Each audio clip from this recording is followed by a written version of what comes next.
सहनाववतु सहनौ भुनक्तु सह वीर्यं करवावहै तेजस्विनावधीतमस्तु मा विद्विषावहै। ओम शांति शांति शांति।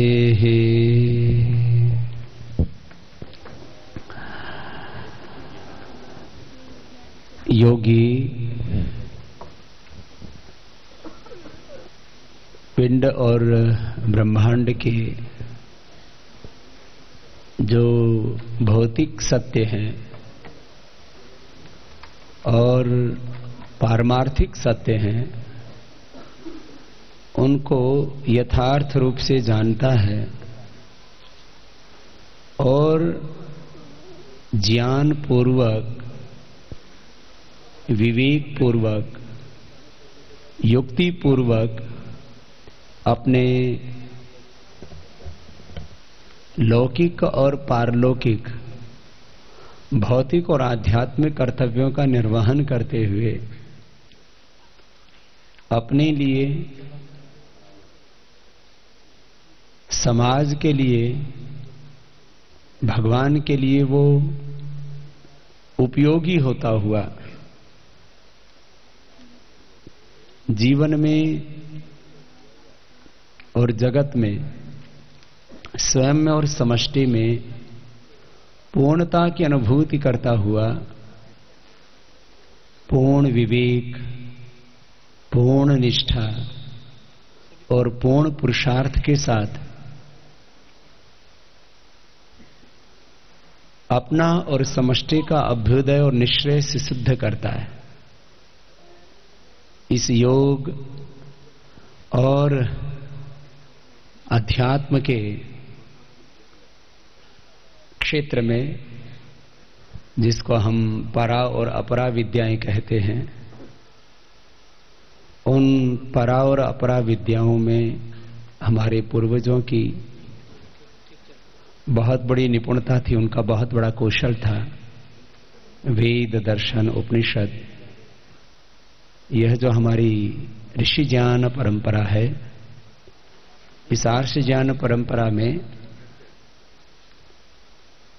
शरीर से लेकर के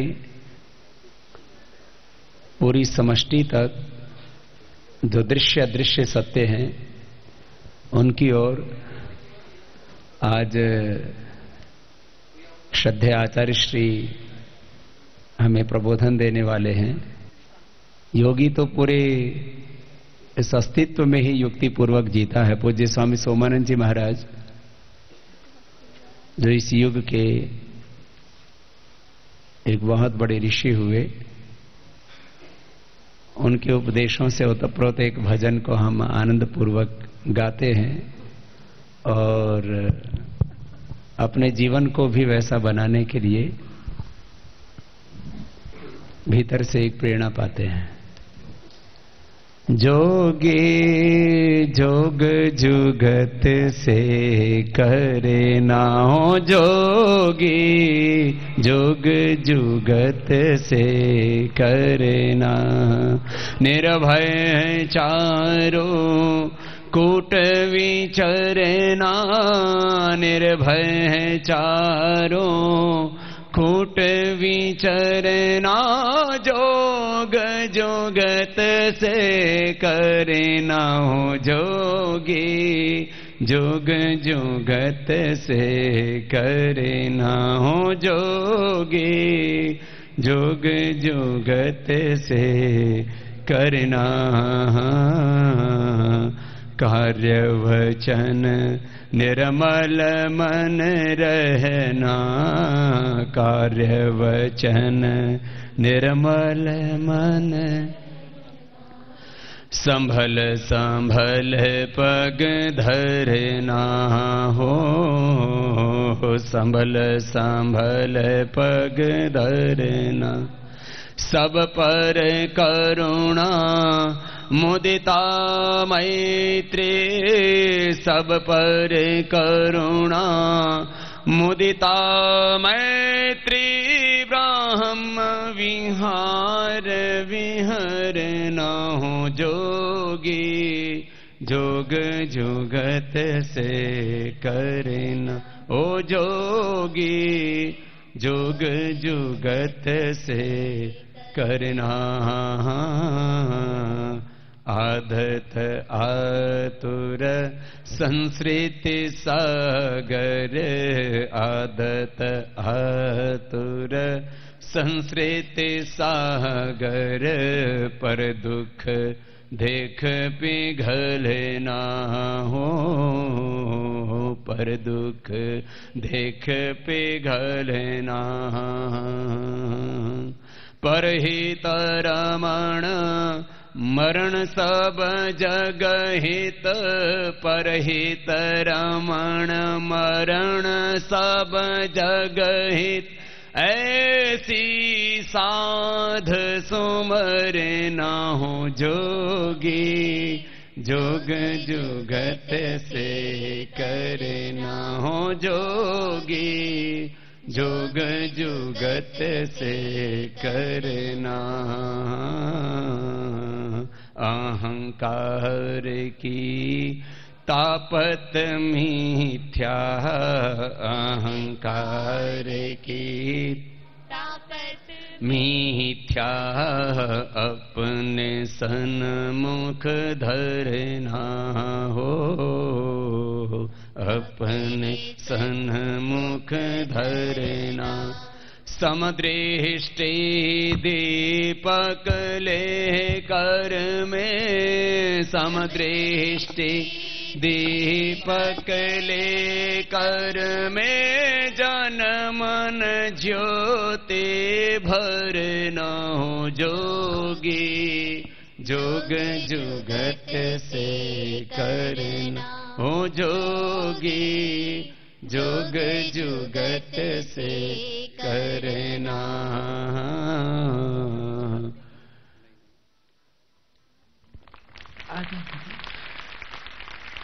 जीव जगत के पाप निगल कर, जीव जगत के पाप निगल कर, तरुवत छाया करना हो, तरुवत छाया करना।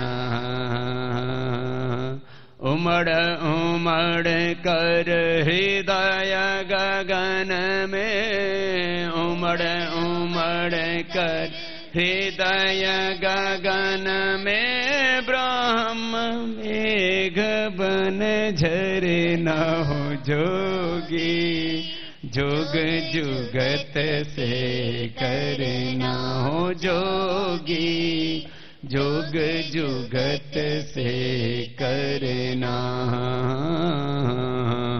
आत्मज्ञान तन तीर तरंगित, आत्मज्ञान तन तीर तरंगित, हृदय धार उतरना हो, हृदय धार उतरना हो। अभिषेक्त आत्मा हवेले कर, हो अभिषेक्त आत्मा हवेले कर, जग जननी के शरणा ओ जोगी, जोग जुगत से करना ओ जोगी, जोग जुगत से करना।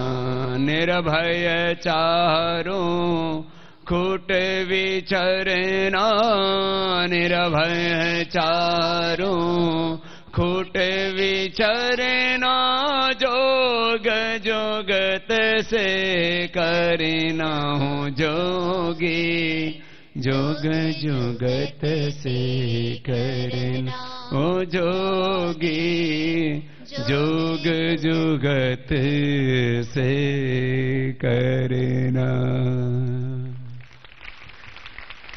तो योगी को युक्ति पूर्वक जीवन जीना चाहिए और जीवन और जगत के सत्यों को समझते हुए उसको अपनी इस जीवन यात्रा को आगे बढ़ाना चाहिए। तो आज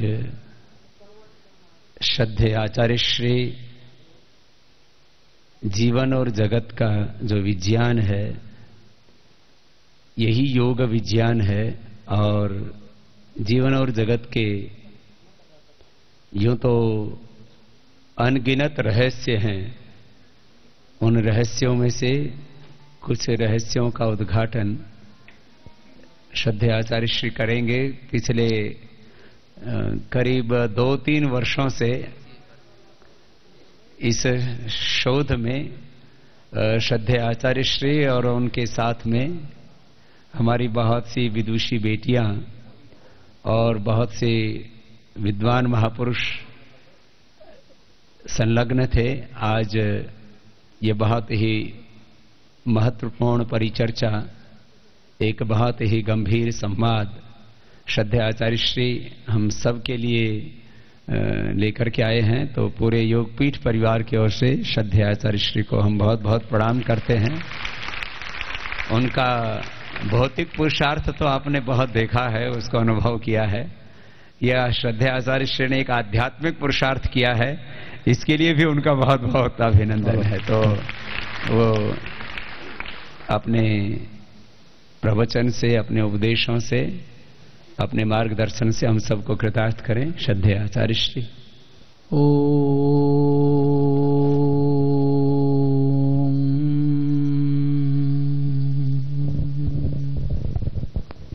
परम श्रद्धेय हम सबकी प्रेरणा, ऊर्जा, शक्ति, कार्य और जीवन के स्रोत श्रद्धेय स्वामी जी, आज हम सबके मध्य में हम सबको जो सदैव आशीर्वाद प्रदान करते हैं और हमारे ऋषियों की परंपरा से जोड़ने के लिए, आपको विविध शास्त्रों के ज्ञान से आपको पारंगत करने के लिए लगे हुए श्रद्धेय पूज्य वंदनीय आचार्य श्री, और आज हमको अनन्य प्रेम और कृपा वर्षाते हुए आग्रह को स्वीकार करते हुए हमारे मध्य में उपस्थित परम श्रद्धेय हमारे स्वामी मुक्तानंद जी महाराज, मेरे बहुत ही आदरणीय, बहुत प्रिय श्री शास्त्री जी, और सभी हमारे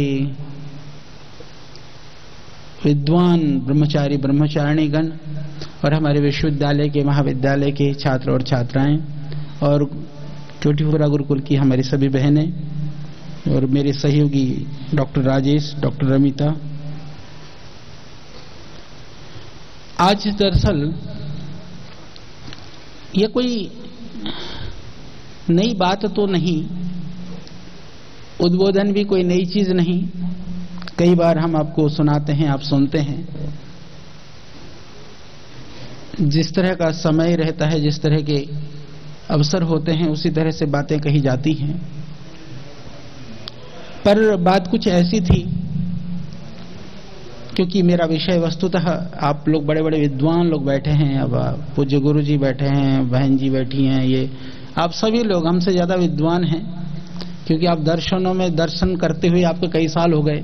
उन दर्शनों के दर्शन हमने कुछ महीनों में किया होगा, तो इसलिए हमसे आगे हैं आप। फिर भी कुछ विषय ऐसे थे कि परमात्मा जो है, मैं ऐसा मानता हूं कि कई कार्यों के लिए हम सबको निमित्त बनाने के लिए तैयार हैं, पर बशर्ते हम उसके लिए अपने आप को तैयार कर लें। तो शायद हमने कुछ तैयारी की होगी कुछ चीजों के लिए, तो बातें आई, हमने कुछ काम किया, हमको लगा कि इस विषय को आप सहित संपूर्ण देशवासियों को संस्कार आस्था के माध्यम से हम क्यों न बताएं। तो उतनी सी बात थी। बात यहां से शुरू होती है श्रद्धेय स्वामी जी योग सिखाते नहीं हैं, योग करते हैं, योग में जीते हैं, ये पूरी दुनिया जानती है। उस योग पुरुष को भी योग में जीते हुए भी कुछ कभी कभी रहता है, क्योंकि काम करना बहुत कठिन होता है। किए हुए कार्य में किसी को कुछ कहना हो तो सरल रहता है, क्योंकि कुछ कहने में कुछ जोर पड़ता नहीं है, काम करने में बहुत जोर पड़ता है। तो कुछ बातें थी कपालभाति को लेकर के कि कपालभाति प्राणायाम है या ये क्रिया है। तो हमने फिर सोचा कि इसका शास्त्रीय हमको समाधान देना चाहिए। इस कार्य के लिए हम लगे थे। उसी के संदर्भ में हमने सोचा कि क्यों ना शास्त्रीय शैली में एक ग्रंथ की रचना की जाए। यहाँ से ये यात्रा शुरू होती है। कपालभाति तो प्राणायाम था, प्राणायाम हो गया, पर उस कपालभाति ने हमारे कुछ ज्ञान के तंतु जो है वो भी खोल दिए। जैसे दुनिया के तो खुले थे, अब मुझे लगता है कि जिनके नहीं खुले हैं वो भी खुल जाएंगे। वो एक बड़ा बृहत रूप में उसके ऊपर प्रामाणिक की रूप से कार्य हो चुका है। तो इस कार्य को करते हुए हमने न केवल सिर्फ उस प्राणायाम से संबंधित अपितु उससे संबंधित जो भी पूरा शरीर और शरीर विज्ञान और श्वसन प्रक्रिया, जो प्राणायाम और श्वसन प्राण का जो विज्ञान है, उसके ऊपर कुछ करने का प्रयास किया। तो आप सब जानते हैं, दर्शन के विद्यार्थी हैं, हम बहुत सामान्य रूप से कुछ बातों पे चर्चा करते हुए चलेंगे, क्योंकि आज का मुख्य प्रतिपाद्य विषय यही है। शरीर और शरीर में स्थित जो शक्तियां हैं, शक्तियों का कैसा संबंध है और किस तरह से वह आध्यात्मिकी, भौतिकी, उन्नति के लिए, समृद्धि के लिए या हमारे जीवन के लिए, क्योंकि हम बात करते हैं पिंड की, ब्रह्मांड की, और हम यह भी बात करते हैं सभी लोग कि आज दुनिया को तो जानती है, कहीं अपने आप से विमुख है। अपने आप से यदि हम एनाटॉमी और फिजियोलॉजी की बात करें तो बड़े आजकल जो मेडिकल के क्षेत्र में जो शरीर विज्ञानी लोग हैं उन्होंने बहुत सारा काम किया है, पर फिर भी काम करने के बाद में भी वह जो एक ज्ञान होना चाहिए पिंड का, उस ज्ञान से विमुख हैं, क्योंकि उस अनुसंधान में आत्मा और परमात्मा तत्व जो है वह वहां पर नहीं है। तो उस अनुसंधान के साथ में वह आत्मा तत्व और परमात्मा तत्व को भी कैसे जोड़ा जा सकता है, यह हमने छोटा सा प्रयास किया है। और ये हम यहीं से शुरू करते हैं। ये सामान्य चीजें हैं। कुछ हमने पावर पॉइंट प्रेजेंटेशन भी शुरू किया है। यौगिक शरीर रचना क्रिया विज्ञान में आप सब जानते हैं कि जो शरीर की रचना है, शरीर की जो रचना है वो सामान्य रूप से पंच महाभूतों से हुई है। उनको हम बेसिक जो एलिमेंट्स कहते हैं, अग्नि, वायु, आकाश, पृथ्वी, जल, ये शास्त्रों में कई जगह पर, दर्शनों में उल्लेख है। और उस चीज को हमने सिर्फ एक तो आप पावर पॉइंट के रूप में आप देख पा रहे हैं, कुछ मैं बोल रहा हूं वह भी लिखित रूप में है। हमने शास्त्र के शैली में उसको श्लोकबद्ध करने का कुछ विद्वानों के सहयोग से प्रयास किया है।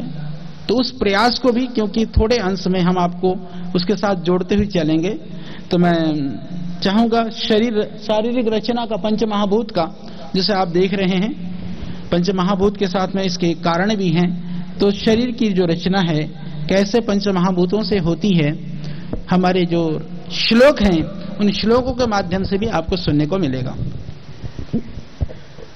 व्यामिश्रेणैव भूतानां पंचानां सकलं जगत् स्थूलमभूत्क्रमेऽस्मिश्च सर्वेषां प्राणिनामिह देहैः सह मनुष्याणां शरीरो जनितेन सह पंचभूत समुत्पत्तिः पांचभौतिक उच्यते महाभूतानि तान्येव गण्यन्ते मूलतत्त्वतः क्षित्यप्तेजो मरुद्व्योम नामभिस्तत्त्ववेदिभिः। ये शरीर रचना के विषय में हमने थोड़ा सा कहा। उसके बाद जो आयुर्वेद के विद्यार्थी यहाँ पर हैं वो सब जानते हैं कि जैसे हमारी जो कर्मेंद्रियां हैं, ज्ञानेंद्रियां हैं, ज्ञानेंद्रियों के 5 अधिष्ठान हैं, 5 द्रव्यों के द्वारा वह बना हुआ है, फिर 5 बुद्धियां किस तरह से काम करती हैं, और साथ साथ में जो षड्रस हैं वह किस तरह से हमारे शरीर को बनाने में वो काम करता है। तो इस तरह से यह त्रिदोष, सप्तधातुएं, षड्रस, और उसके साथ साथ में आप जानते हैं कि शरीर निर्माण के लिए जो तत्व हैं उन सारे तत्वों में छोटी छोटी जैसे मांस, मज्जा, रस आदि के विषय में तो हमको पता है। उसके अलावा धमनियां हैं, स्रोतस हैं, नाड़ियां हैं, पेशियां हैं, स्नायु हैं, सीवनियां हैं, सीमंत है, कलाएं हैं, आशय हैं, मर्म हैं। ये सारे सूक्ष्म रूप से नस नाड़ियों का जो जाल है वो इस जाल के द्वारा इस देह का निर्माण हुआ है। उसके बाद में हम आते हैं जो ऊर्जा के जो तत्व हैं शरीर के संगठन के बाद में ऊर्जा के तत्व में आप जानते हैं कि मनस तत्व एक प्रमुख तत्व है, जिसको मन, बुद्धि, चित्त, अहंकार के रूप में कार्यों के अनुसार जो विभाजन है वह भी किया गया है मनस तत्व का। तो मन का मूल स्थान जो शास्त्रीय रूप में जो मुख्य रूप से बात आती है स्थूल देह के संबंध में, उसकी जानकारी के संदर्भ में, उसके पहचान के संदर्भ में बहुत फर्क नहीं है आधुनिकी और प्राचीन विज्ञान में। कुछ ऋषि लोगों को कुछ मान्यताओं में थोड़ा सा फर्क है। फर्क होने पर भी कहीं पर संशय नहीं है। जब बात आती है मन की, मन के संदर्भ में जरूर शास्त्रीय रूपों में भी आधुनिक विज्ञानी तो मनस तत्व को मानते भी नहीं है, पर प्राचीन काल में यदि हम देखें तो मन के संदर्भ में थोड़ा सा भेद है कि मन किस तरह से कहां पर रहता है। हमने बहुत इसके ऊपर काम करने का प्रयास किया है और हमने पाया है कि मन जो है वह उसका जो निवास स्थान है, मुख्य स्थान है, वह हृदय है। हृदय के यहां से जो हमारी जो संवेदनाओं का प्रभाव है, कोई इस तरह की कोई बातें हमको सुनने को मिलती है, कोई चीज होती है तो जल्दी से अच्छा ऐसा हुआ, हम दिल में हाथ रखते हैं। कोई चिंता की, चिंतन की बात होती है तो आपको पता है कि ओहो ऐसा हुआ। ये सहज रूप से हमारे जो स्थूल इंद्रियों की जो चेष्टाएं और क्रियाएं भी हैं वो उसके अनुसार होती है। जब मन की बात आती है, संवेदनाओं की बात आती है, भावनाओं की बात आती है, जो हमारे अंदर की कोई हृदय की जो संवेदना आहत होती हैं, तो हमारा हाथ प्रायशः हृदय में ही जाता है। तो हृदय में जाने की वजह से इसको हम ये मान सकते हैं शास्त्र के आधार पर भी और आधुनिक विज्ञान के माध्यम से भी, मन का जो स्थान है वह हृदय है। परंतु उसका जो संचालन है वो हृदय स्वयं संचालन नहीं करता है। ये एक बड़ी बात है जो हमको जानना है। वो कहां से संचालित होता है? तो आप देखेंगे कि जो मन का जो संचालन है वह जो वेगास नर्व हैं जो हमारे मस्तिष्क से निकल करके हृदय की ओर जाती हैं, तो संवेदनाएं पहले हृदय में आती है, उस हृदय को मस्तिष्क तक पहुंचने के बाद में फिर उसका जो संचालन है, उसका जो कार्य क्षेत्र है, जो प्रभाव है, यानी मन हृदय में है, उसका कंट्रोल दिमाग में है, उसका कार्य संपूर्ण शरीर में है। इस तरह से मनस का कार्य, इसीलिए कई जगह पर शास्त्रों में या एक स्वामी आत्मानंद जी हुए, उन्होंने अच्छी पुस्तक लिख रखी है मनोविज्ञान तथा शिव संकल्प। उसके अंदर भी उन्होंने 2 तरह के मन गिनाए हैं। यदि मन को देखें तो मन 2 तरह का नहीं है। वस्तुतः मन 2 जगह से ज्यादा काम करता है। मन रहता एक स्थान पे है, कार्य का स्थान अलग है और जो प्रभाव है पूरे शरीर में रहता है। तो यह मनस तत्व के संदर्भ में शास्त्र के आधार पर, और आप जानते हैं कि मन को हम उभय इंद्रिय भी मानते हैं, क्योंकि इसके बिना कोई कार्य कर्मेंद्रिय भी काम नहीं करती है और कोई ज्ञानेंद्रिय भी हमारा कोई काम भी नहीं करता है। इसके अलावा इस मन को आप जानते हैं कि जो हमारे कार्य को और हमारे आत्मा को जो जोड़ने का जो सेतु का कार्य है वह मन करता है। इसीलिए सभी कार्यों का जो जोड़ने का कार्य है इसके द्वारा होता है। और दूसरा, इसको हम यदि मस्तिष्क में देखना चाहें तो इसको देख सकते हैं कि किस तरह से वो मनशक्ति मस्तिष्क के अंदर रह करके कार्य करता है। तो वह मस्तिष्क के अंदर भी जो क्रियाशीलता की जो ताकत है वह मन के द्वारा है।